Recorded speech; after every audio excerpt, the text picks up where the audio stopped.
زندہ دل لوگوں کی باتیں مردہ دل لوگوں کی سمجھ میں نہیں آتی۔ آج کی آیت کا ترجمہ۔ پناہ مانگتی ہوں اللہ کی شیطان مردود سے۔ شروع اللہ کا نام لے کر جو بڑا مہربان نہایت رحم والا ہے۔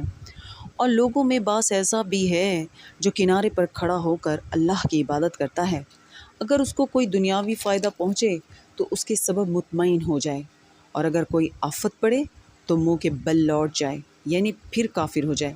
اس نے دنیا میں بھی نقصان اٹھایا اور آخرت میں بھی، یہی تو صاف نقصان ہے۔ یہ اللہ کے سوا ایسی چیز کو پکارتا ہے جو نہ اسے نقصان پہنچائے اور نہ فائدہ دے سکے، یہی تو پردیلے درجے کی گمراہی ہے۔ بلکہ ایسے شخص کو پکارتا ہے جس کا نقصان فائدے سے زیادہ قریب ہے۔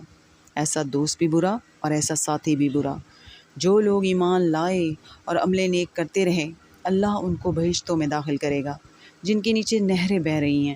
بے کچھ شک نہیں کہ اللہ جو چاہتا ہے کرتا ہے۔